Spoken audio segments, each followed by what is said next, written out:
సూర్య తినిపించే విధానం విధికి నచ్చడం లేదు. అతను ఆపకుండా ఆమె నోటి దగ్గర ముద్దలు పెడుతూనే ఉన్నాడు. విధి కోపంగా సూర్యాని చూసింది. ఆమె ఇబ్బంది పడుతుంది అని సూర్య వెకిలిగా నవ్వుతూ ఉన్నాడు. అంతలోనే అబ్బా అని గట్టిగా అరిచేశాడు. ఏం జరిగిందిరా?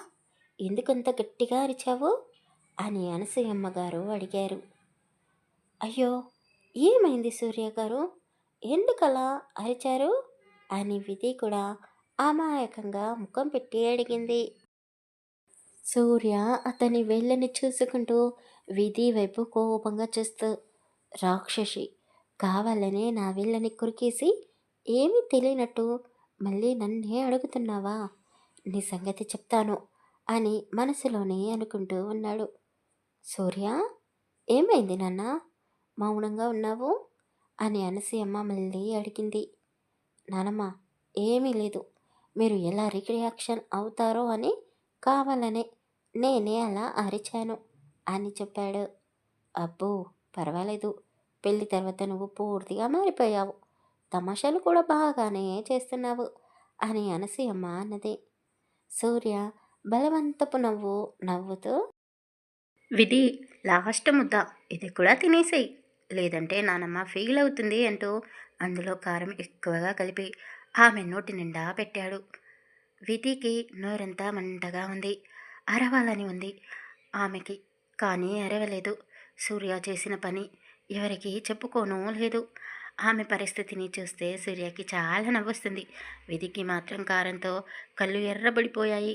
కళ్ళు ఎర్రపడిపోయి కళ్ళలో నుండి ఆమెకి తెలియకుండానే కన్నీళ్లు బయటికి వచ్చాయి. అది చూసి అనసూయమ్మ గారు కంగారు పడ్డారు. చైర్లో నుండి పైకి లేచి విధి పక్కనే కూర్చున్నారు. ఏమైందమ్మా, ఎందుకు ఏడుస్తున్నావు అని విధి చెయ్యి పట్టుకొని అడిగింది. సూర్య విధి వైపే చూస్తూ ఉన్నాడు. ఆమె కూడా అతని వైపే చూస్తూ, ఏమీ లేదు నా అమ్మమ్మ గారు, ఇంత ప్రేమగా ఎవ్వరూ నాకు తినిపించలేదు. నేను ఒక అనాథని కదా, ఇలాంటి ఫీలింగ్ని ఇప్పుడే అనుభూతి చెందుతున్నాను అని ఆమెను పట్టుకొని ఏడ్చేసి మనసులో ఉన్న బాధనంతా కన్నీళ్ళ రూపంలో బయటికి రానిచ్చింది. విధి చిన్నపిల్లలా ఏడుస్తూ ఉంటే సూర్యకి కూడా కాస్త బాధగా అనిపించింది. ఈ అమ్మాయి ఇంత ఎమోషనల్ అవుతుందని అస్సలు అనుకోలేదు. నా గురించి చెప్పే అవకాశం ఉన్నా కూడా మా నానమ్మ దగ్గర ఎందుకని చెప్పడం లేదు? నిజంగానే తను మంచి అమ్మాయా, లేక నానమ్మ ముందు నటిస్తుందా? ఏదేమైనా తన వల్ల నేను అవమానపడ్డాను. అసలు నేను క్షమించేదే లేదు అని విధిపై కోపాన్ని పెంచుకున్నాడు. అక్కడ ఎక్కువసేపు ఉండలేక, నానమ్మ, నేను నాన్న దగ్గరికి వెళ్తున్నాను, నువ్వు త్వరగా రా, భోజనం చేద్దాం అని చెప్పేసి సూర్య కిందకి వెళ్ళిపోయాడు. విధి సూర్య వెళ్తున్న వైపే చూస్తూ ఉంది. అనసూయమ్మ విధి చెంపలపై ఉన్న కన్నీళ్ళని ఆమె చీర కొంగుతో తుడిచేసి, ఏంటమ్మా వాడిని అలా చేస్తున్నావు? నా మనవడు నచ్చాడా నీకు అని అడిగింది. విధి మౌనంగా తల దించుకొని కూర్చుంది. ఆమె విధి తలని పైకెత్తి, ఎందుకు తల దించుకున్నావు? నీ అదృష్టం చాలా బాగుంది. నా మనవడు నీకు భర్తలా దొరికాడు. వాడు ఎంత మంచివాడో మాటల్లో చెప్పలేను. కానీ కోపం వస్తే మూర్ఖంగా ఆలోచిస్తాడు. ఎవరినైనా ద్వేషిస్తే వాళ్ళ వైపు కన్నెత్తి కూడా చూడడు. కానీ నాకు నమ్మకం ఉంది, నీకు ప్రేమని పంచుతూ జీవితాంతం తోడుగా ఉంటాడు అని. వాడిని నువ్వే మార్చుకోవాలి అని చెప్పింది. విధికి ఏమీ అర్థం కావడం లేదు. కానీ అమ్మమ్మ గారు, మా పెళ్ళి అని విధి మాట్లాడుతూ ఉండగానే అనసూయ అమ్మగారు విధి నోటిపై ఆమె చెయ్యిని అడ్డుగా పెట్టి, విధి, నువ్వేమీ చెప్పే అవసరం లేదు. మీ పెళ్ళి ఎలా జరిగిందో నాకు తెలుసు. నా కొడుకు పూర్తిగా వివరించి చెప్పాడు. ఇందులో నీ తప్పేమీ లేదు. నలుగురు అనుకునే మాటలు విని నువ్వు అపార్థం చేసుకున్నావు. కానీ మంచే జరిగింది. ఆ దేవుడు ఎవరికి ఎవరితో ముడివేస్తాడో తెలియదు కదా. నీలాంటి చక్కనైన అమ్మాయి ఈ ఇంటికి కోడలిగా రావాలని రాసిపెట్టి ఉంది. అందుకే రాధికతో కాకుండా నీతో పెళ్లి జరిగింది. నిజం చెప్పాలి అంటే రాధిక నాకు అస్సలు నచ్చలేదు. కానీ రాధిక వల్ల అమ్మా నాన్న చాలా మంచివాళ్ళు. మీ మామయ్య రాధిక వాళ్ళ నాన్న చిన్నప్పటి నుండి మంచి స్నేహితులు. వాళ్ళ స్నేహాన్ని బంధుత్వంలో మార్చుకోవాలి అని సూర్యకి రాధికకి పెళ్లి జరిపించాలి అనుకున్నారు. కానీ మనం అనుకున్నవన్నీ జరగవు కదా.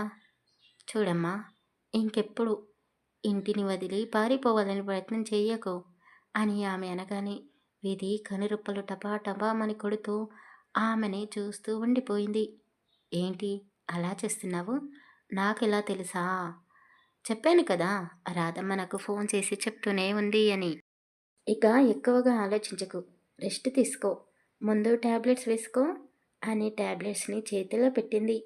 విధి టాబ్లెట్స్ వేసుకొని వాటర్ తాగేసి, అమ్మమ్మ గారు ఇక మీరు వెళ్ళి భోజనం చేయండి, నేను పడుకుంటాను అని చెప్పింది. సరేనమ్మా, కానీ ఈ ఇంటి గురించి నా మనవడి గురించి ఆలోచించు అని చెప్పి ఆమె కూడా కిందకి వెళ్ళిపోయింది. విధి గదిలో అటు ఇటు తిరుగుతూ, అమ్మమ్మ గారికి మనవడు అంటే ఎంత ప్రేమ, నిజంగానే సూర్య గారు మంచివారా? మరి అరుణ్ ఎందుకు నాతో అలా చెప్పాడు? లేదు లేదు, అరుణ్ నాకు బాగా తెలుసు, ఎప్పుడు ఎవ్వరికి హాని చేయలేదు. అలాంటి వాడు సూర్య గురించి ఎందుకు అబద్ధం చెప్తాడు? సూర్య నిజంగానే మోసం చేసేవాడు. వాళ్ళ నానమ్మ ముందు మంచివాడిలా నటిస్తూ ఉన్నాడు. అసలు అరుణ్కి సూర్యకి ఏంటి సంబంధం? నేను అరుణ్ని కలవాలి, నా ప్రశ్నలకి జవాబు తెలుసుకోవాలి. ముందుగా నేను ఈ ఇంటి నుండి, ఈ బంధం నుండి విముక్తి పొందాలి. ఎలాగైనా సరే నేను ఇక్కడి నుండి వెళ్ళిపోవాలి అని ఆలోచిస్తూ ఉంది. సూర్య తండ్రితో బిజినెస్ గురించి మాట్లాడిన తర్వాత నాన్నతో కలిసి భోజనం చేశాడు. నాన్న, రేపు ఆఫీస్కి త్వరగా వెళ్ళాలి, గుడ్ నైట్. నానమ్మ, మీకు కూడా గుడ్ నైట్ అంటూ ఆమె చెంపలపై ముద్దులు పెడుతూ అన్నాడు. సూర్య, రేపు నువ్వు ఆఫీస్కి వెళ్ళడం లేదు అని అనసూయమ్మ గారు అన్నారు. ఎందుకు నానమ్మ, మిమ్మల్ని హాస్పిటల్కి తీసుకుని వెళ్ళాలా అని అడిగాడు. లేదు, షాపింగ్కి తీసుకుని వెళ్ళాలి అని చెప్పింది. సూర్య నవ్వుతూ, ఏంటి షాపింగా? నువ్వేనా ఇలా మాట్లాడుతుంది? ఇంతకీ ఏం తీసుకుంటావు అని అడిగాడు. అదంతా రేపు చెప్తాను. అయ్యో నానమ్మ, నాకు ఇంపార్టెంట్ మీటింగ్ ఉంది, నాకు రావడం కుదరదు, నువ్వు డ్రైవర్తో వెళ్ళు అని చెప్పాడు. లేదురా, నువ్వే నాతో రావాలి. అయినా రోజు ఆఫీస్కి వెళ్ళి ఏం చేస్తావురా? ఇంత డబ్బు ఉంది, సరిపోదా అని కోపంగా అన్నది. అయ్యో నానమ్మ, డబ్బు గురించి కాదు, మీటింగ్ ఇంపార్టెంట్. ఓహో, అయితే మీ నాన్న వెళ్తాడు. అయ్యో నానమ్మ, నీకు ఎలా చెప్తే అర్థమవుతుంది? ఇది చాలా పెద్ద డీల్, ఫారెన్ క్లయింట్స్తో మీటింగ్, నాన్న ఒక్కడే డీల్ చేయలేడు అని చెప్పాడు. మరి మధ్యాహ్నం రావడానికి వీలవుతుందా అని అడిగింది. మధ్యాహ్నమా? సరే, ట్రై చేస్తాను. ట్రై చేయడం కాదురా, ఖచ్చితంగా రావాలి అని చెప్పింది. సరే, ఇక బొంగ పెట్టుకోకు, వస్తాను అని చెప్పి సూర్య గదిలోకి వెళ్ళిపోయాడు. విధి విండో దగ్గర నిలబడి బయటికి చూస్తూ ఏదో లోకంలో ఉండిపోయింది. సూర్య ఆమెను పట్టించుకోకుండా బెడ్పై పడుకున్నాడు. విధి అలసిపోయి పడుకోవాలి అని బెడ్ వైపు చూసింది. సూర్య పడుకొని ఉండడంతో అతని పక్కన పడుకోలేక నేలపై పడుకుంది. అలారం మోగడంతో విధి నిద్ర లేచింది. బెడ్ వైపు చూస్తే సూర్య లేడు. అమ్మయ్య, వెళ్ళిపోయినట్టుండు, ఇంత త్వరగా వెళ్ళాడా అని అనుకుంటూనే గదిలో ఉన్న బాల్కనీ డోర్ తెరిచింది. సూర్య అక్కడ షర్ట్ లేకుండా వర్కౌట్ చేస్తూ కనిపించాడు. పూర్తిగా చెమటలతో ఉన్న అతని శరీరాన్ని చూస్తూ కళ్ళు పెద్దగా చేసి నోరెళ్ళబెట్టింది విధి. విధిని చూడగానే పక్కనే ఉన్న టవల్ని చేతిలోకి తీసుకొని సూర్య ముఖంపై ఉన్న చెమటలను తుడుచుకుంటూ ఆమె దగ్గరికి వచ్చాడు. ఏయ్, ఏంటి ఎలా చేస్తున్నావు అని అడిగాడు. విధికి గొంతులో తడి ఆరిపోయింది. లేదు, నేనేమీ చూడలేదు అంటూ వెనక్కి తిరగబోతూ కాలు స్లిప్ అయి కింద పడబోయింది. సూర్య వెంటనే ఆమెని కింద పడకుండా పట్టుకున్నాడు. ఆ క్షణం ఇద్దరి శరీరాల్లో ఒక్కసారిగా వేడి పుట్టింది. ఒకరి కళ్ళలోకి ఒకరు కళ్ళు పెట్టి చూసుకుంటూ ఉన్నారు. రెప్పపాటి నిమిషంలో ఏం జరిగిందో ఇద్దరికీ తెలియడం లేదు. ముందుగా విధి తేరుకొని, నన్ను వదలండి అని గట్టిగా అన్నది. సూర్య ఆమెని పక్కన నిలబెట్టి, నిన్ను కావాలని ముట్టుకోలేదు, నిన్ను తాకాలి అన్న ఆశ కూడా నాకు లేదు, మళ్ళీ దెబ్బ తగులుతుందేమో అని పట్టుకున్నాను అంతే అని చెప్పాడు. చూడు, నేను కింద పడ్డా దెబ్బలు తగిలినా పర్వాలేదు, కానీ నువ్వు మాత్రం నన్ను ముట్టుకోవడానికి వీల్లేదు అని కోపంగా చెప్పేసి వాష్రూంలోకి వెళ్ళిపోయింది. ఏంటి ఈ అమ్మాయి కొంచెం మెంటల్గా ఉంది, కింద పడిపోకుండా పట్టుకున్నాను, థ్యాంక్స్ చెప్పాల్సింది పోయి నా మీదే అరుస్తుంది. కొందరు ఇలానే ఉంటారు. మంచి చేసినా తప్పుగానే అనుకుంటారు. అయినా తన గురించి నాకెందుకులే అని అనుకుంటూ పక్క రూమ్లోకి వెళ్ళి ఫ్రెష్ అయ్యి వచ్చాడు. సూర్య గదిలో కనిపించకపోయేసరికి అతను కిందకి వెళ్ళిపోయాడేమో అని విధి తలకి టవల్ కట్టుకొని చీర కట్టుకుంటూ ఉంది. అంతలోనే సూర్య డోర్ తెరుచుకుని గదిలోకి వచ్చాడు. అతన్ని చూడగానే విధి కంగారు పడుతూ చేతిలో ఉన్న చీరని వదిలేసింది.